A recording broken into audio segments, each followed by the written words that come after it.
are so cute. Cute là. Le parfum des cute. Oula. Coucou mes chouchous, j'espère que vous allez bien. Voici Angela du futur devant le montage. J'ai fait cette vidéo il y a quelques mois, ce qui explique ma tenue. De 1, on était en été, mais je voulais quand même vous la poster. Bon visionnage, et si vous voyez des incohérences avec le fait qu'on soit en automne mais que je porte un shirt et un petit haut, c'est qu'on était en été, que je vous poste la vidéo clairement grave en retard, mais elle est utile, donc je vous la poste quand même. Enjoy, et on s'attrape à la fin. Bisous. Aujourd'hui on se retrouve pour une petite vidéo que j'avais trop envie de faire. Parce que c'est une vidéo sur mes conseils hygiène. J'avais hâte de vous faire cette vidéo parce que je pense que la vidéo, la crise de la vingtaine est déjà sortie. Je vais essayer de parler très fort parce que le téléphone là, il est un peu loin de moi. En tout cas, j'espère que vous avez aimé. J'aime bien vous parler en fait de certains sujets qui touchent les jeunes. On est un peu dans le thème de l'été, mais on est du coup dans le thème de la vidéo parce que je vais vous parler dans cette vidéo de mes conseils, de mes marques préférées niveau hygiène. Prenez ce que vous voulez à boire, à manger, et on va commencer la vidéo tout de suite. Je me suis munie d'un petit cahier rose. Donc la vidéo, je vais la séparer en plusieurs parties. La première partie, ça va être la partie un petit peu odeur, intime, etc. Deuxième partie, ça va être consacré à l'épilation. Vous allez voir que entre les odeurs et l'épilation, il y a vraiment un lien. Et la troisième partie, ça va être consacré à tout ce qui est soins. Sans plus tarder, on va commencer la vidéo tout de suite. Cette vidéo, ça va être un petit peu une story time de qu'est-ce que je faisais et qu'est-ce que j'utilisais comme produit avant et qu'est-ce que j'utilise maintenant. Ce qui marche sur moi, sur ma peau, à savoir j'ai une peau assez sèche sur le corps et sur le visage mixte. Et que j'ai la peau sensible. Et je vais vous aider mes girls parce que je sais très bien que c'est compliqué souvent de trouver une bonne routine qui est adaptée à notre type de peau, qui est adaptée à nous-mêmes en tant que filles, qu'on aime. Et surtout une routine en fait avec laquelle on prend plaisir. Genre dès que tu te dis vas-y je vais prendre soin de moi, bah t'es pas en train de bouder parce que tu vas prendre soin de toi. S'il vous plaît, lavez-vous. Mais lavez-vous bien. Et je vais vous parler de mes meilleurs produits, mais vraiment lavez-vous. Il y a des personnes qui vont te dire je me lave 2 fois par jour, mais niveau odeur, tu te poses des questions, tu vois. Elles mettent tout le parfum du monde, mais niveau odeur, tu te poses vraiment des questions. C'est toi le problème. Mais c'est pas vraiment de ta faute. Du coup, mon premier conseil pour les aisselles, c'est déjà de ne plus utiliser, non mais je mets une grande croix comme ça, n'utilisez même plus le déodorant en spray. Mais c'est une grande arnaque. Le déodorant en spray, ça pique, les zéros partout, mais ça te pique les aisselles, c'est horrible. Et alors le comble, c'est que ça noircit tes aisselles. Ça, c'est le comble. Après, il faut savoir que le déodorant en spray, ce n'est pas forcément la cause principale de la noirceur que tu as en dessous des aisselles. Mais c'est quand même un activateur, tu vois ce que je veux dire ou pas. Ce qui est bien avec le spray, peut-être vous allez me dire, c'est que ça ne laisse pas de traces blanches, etc. sur ton vêtement. Soit. Mais c'est nul quand même. J'abuse un petit peu dans mes propos, mais c'est pas ouf. Priorisez les roll-on. Incroyable. Les roll-on, c'est trop bien. Ensuite, mon deuxième conseil, ça va être plutôt au niveau des parties intimes. Priorité au gel intime. N'achetez pas vos gels intimes n'importe où, s'il vous plaît. Il s'agit quand même de la zone intime, en fait. Mes girls, moi, ce que j'utilise en tout cas, c'est le Intima. Et franchement, déjà, ils sont bons. Mais c'est à appliquer sur la zone externe. S'il vous plaît, mes girls, utilisez ça sur la zone externe, pas sur la zone interne. Ensuite, on va passer à ma partie préférée de cette vidéo, qui est la partie épilation. Comment vous dire ? Mon parcours épilation, il est un peu space en fait. Chaque partie de mon corps a sa méthode d'épilation. Oui, je n'ai pas des poils incarnés partout. On va commencer par le visage. Au tout début, j'avais de la moustache et j'étais assez jeune quand même, j'étais au collège et ça me complexait un petit peu, je crois. J'ai commencé à me raser de la manière dont je le faisais, c'est-à-dire que pas d'eau, pas de mousse, rien du tout. Juste le rasoir qui passait comme ça. Et le pire, c'est que le rasoir, ça irrite ta peau. Si tu le fais mal et si tu n'utilises pas les moyens qui sont mis à disposition afin que tu puisses bien te raser, c'est la catastrophe. J'utilisais le rasoir, après j'utilisais la crème dépilatoire, la crème d'épilation, pardon. Et j'ai utilisé ma crème d'épilation jusqu'à à peu près mes 18-19 ans. Et ben j'ai arrêté du coup la crème d'épilation, le rasoir sur ma moustache et j'ai décidé d'aller chez Body Minute pour me faire épiler ça correctement et bien avec de la cire. La cire, ça fait très mal quand ton poil, tu as eu l'habitude de le couper seulement, tu vois. Parce que la cire, ça vient arracher ton poil. Ça vient le prendre, tu vois. Ça le... À un moment, il y a quelques mois de cela, j'ai fait une grosse connerie. J'ai pris de la cire froide que j'ai coupée parce que j'avais vu ça dans une vidéo. J'ai commencé à m'épiler à la cire froide parce que j'en avais marre de partir chez Body Minute pour me faire arracher 2-3 poils sur ma moustache. Donc je me suis dit pourquoi pas la cire froide. Ça m'a clairement brûlé. J'avais une grosse tache ici. De toute façon je vous mettrai quelques extraits de vidéos. Et là avec le temps, Dieu merci, c'est parti. J'ai décidé de ne plus mettre de la cire. Donc j'ai décidé de prendre l'épilateur électrique. J'enlève tous mes poils avec l'épilateur électrique. Tous mes poils qui sont au niveau de la moustache. Et vraiment ça fait très bien le taf. Au niveau des sourcils, par un petit pinceau, je fais avec de la crème d'épilation le contour et ensuite ça m'enlève mes poils en trop, voilà. Je ne fais pas mes sourcils, je les dessine plus du tout. Je vais passer 20 minutes facile pour dessiner des sourcils et ils sont pas pareils des deux côtés. En ce qui concerne le visage, j'adopte la technique du dermaplaning parce que je trouve ça trop bien. Là d'ailleurs, il faut savoir que je l'ai fait avant de faire cette vidéo et ça m'a fait le plus grand bien. Je suis anti-poil. Chacun fait ce qu'il veut, mais moi, anti-poil. Vraiment, je ne peux pas. Et vous allez voir, parce que là, on va passer à la partie du corps, c'est-à-dire les jambes. Je vais vous dire comment je fais pour m'épiler sur cette partie du corps. Restez branchés. Pour les jambes, c'est hyper drôle. Mes jambes là, elles ont vraiment souffert. Je vous l'ai dit, rappelez-vous, je vous ai dit que j'ai la peau sèche et sensible. La première fois que j'ai retiré mes poils de mes jambes, vous savez c'était comment?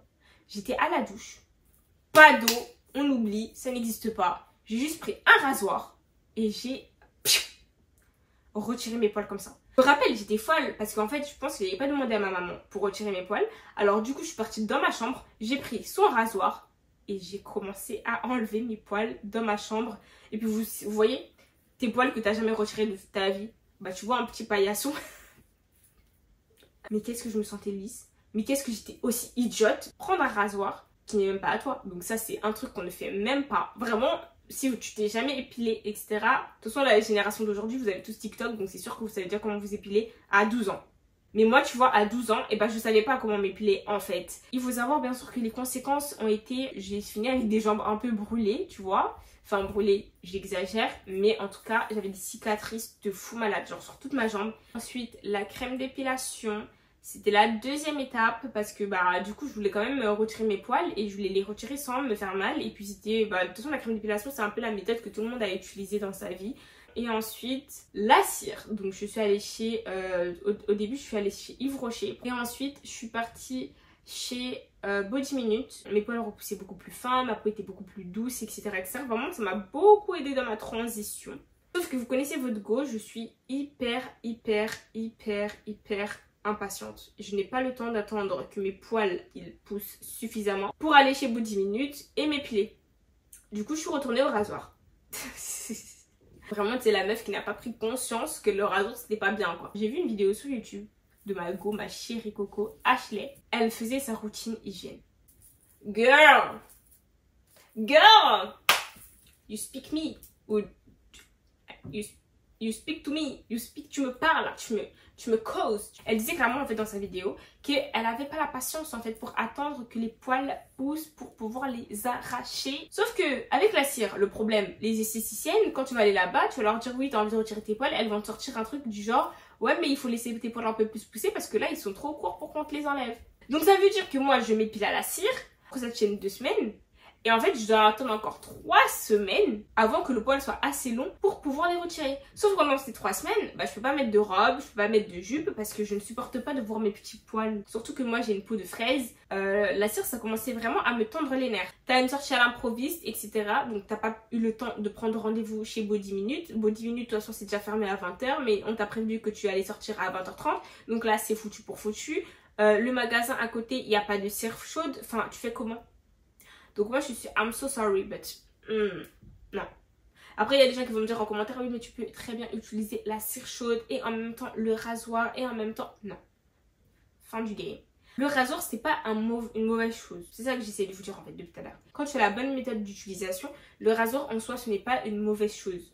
Mais c'est une mauvaise chose quand tu n'as pas la méthode, quand tu n'as pas les bons produits. Le rasoir tout seul c'est de la voilà. Mais le rasoir accompagné, tu vois, il s'en sort pas mal. Ah ouh. Être assis comme ça, c'est horrible. Voilà mes comptes. Ayo.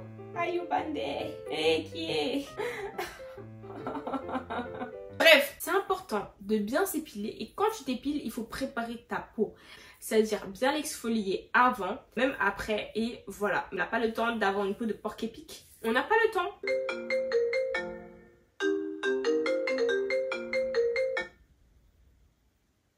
Ok, aisselle et maillot. Aisselle et maillot. J'ai bien dit aisselle et maillot, les filles. Il y a juste une méthode d'épilation, c'est la cire. Rien d'autre, la cire. Rien d'autre, la cire. Pourquoi? Une personne qui, moi, a des poils incarnés au niveau des zones intimes, on n'en dit pas plus. C'est super important de s'épiler à la cire sur ces zones-là. Parce que quand tu as des poils incarnés, le rasoir, tu oublies. Hein. Si tu viens utiliser un rasoir où tu as des poils incarnés, mais t'es malade ou quoi? Ça va pas dans ta tête? Non, non, non, on fait jamais ça. Jamais. Tu vas chez Body Minute, tu pars sans rendez-vous, tu te crées un petit compte, tu payes pratiquement 10 € par mois, 5 € la zone, tac tac, pas 5 € le maillot, mais 5 € les aisselles. Je faisais mes aisselles pendant pratiquement plus d'1 an.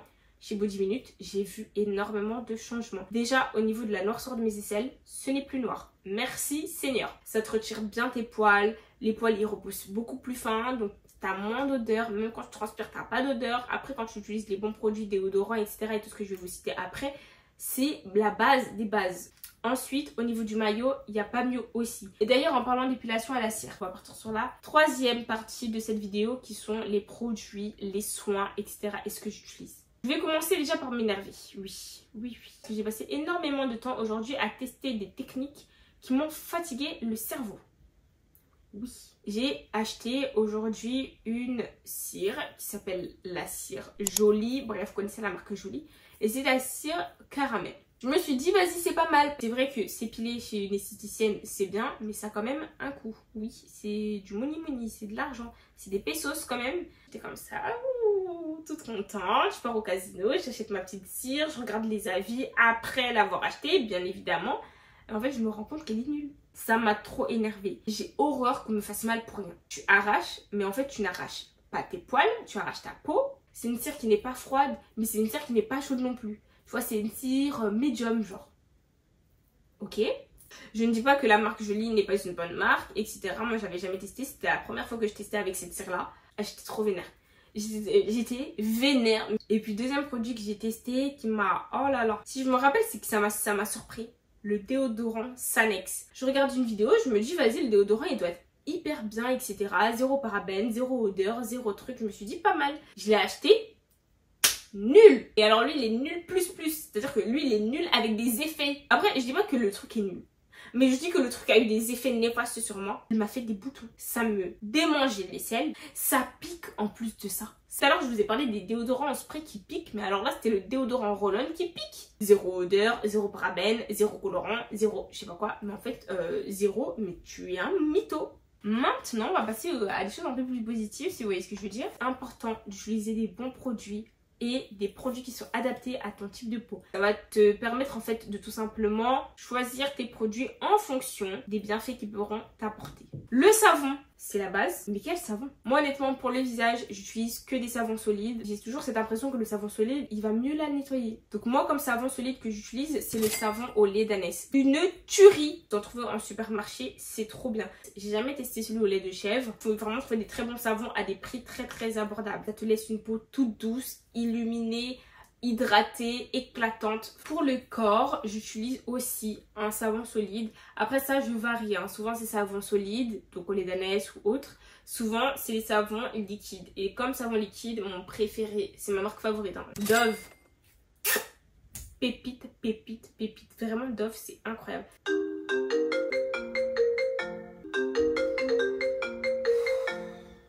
Voilà, merci. Le gant, parce que le gant c'est très important dans votre routine. Avant j'utilisais des gants en main. À un moment donné il faut évoluer tu vois. Et donc j'utilise un gant. J'ai vu sur internet que ça s'appelait pas vraiment un gant mais c'est une éponge en filet africaine. C'est comme des petites serviettes mais vraiment en filet. Ça t'exfolie la peau d'une manière incroyable. On va aussi parler d'exfoliant. Mon exfoliant préféré c'est le Dove. Le rasoir que j'utilise c'est un rasoir de la marque... Je sais plus c'est quelle marque, mais de toute façon je vous l'écrirai. J'utilise toujours des rasoirs lubrifiés, donc avec des bandes lubrifiantes. Je trouve que c'est vraiment les meilleurs. Accompagné bien sûr d'une mousse à raser ou d'un gel à raser. Je préfère la texture en tout cas du gel à raser que de la mousse, mais en tout cas en gel à raser j'ai pas forcément de marque préférée. Mais en mousse à raser je prends Dove, et Dove c'est vraiment bien en mousse à raser, franchement c'est bien. Et en plus ils ont une gamme qui fait mousse à raser et gel douche en même temps. En crème, j'utilise le Petit Marseillais, après ça dépend, mais les crèmes que j'utilise, en tout cas généralement, c'est à base d'argan ou à base de beurre de karité.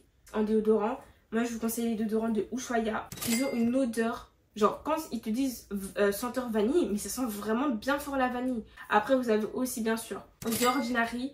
Je l'utilise depuis quand même quelques temps. Ça m'a éclairci les aisselles. On va dire que c'est un exfoliant chimique. Et du coup, ça va venir enlever les odeurs de transpiration. Donc ça, c'est mes petits produits que j'utilise. Je sais pas du tout si j'ai oublié des produits. N'hésitez pas à mettre un commentaire, à dire vous, c'est quoi votre routine, qu'est-ce que vous utilisez, est-ce que vous utilisez la cire, est-ce que vous utilisez le rasoir, etc. Mais bref, je vous laisse avec cette vidéo, j'espère que ça vous aura plu. N'hésitez pas à liker, à commenter, à partager et surtout, abonnez-vous. Abonnez-vous pour faire partie de la team, pour voir des vidéos de quelqu'un d'un petit peu extraverti. Parce qu'en fait, je suis introvertie et extravertie en même temps. Je suis un mix des deux. Je suis un peu un personnage. Genre, je suis Angela, Sweet Angela et Six Sanju. Je vous fais de gros bisous, portez-vous bien.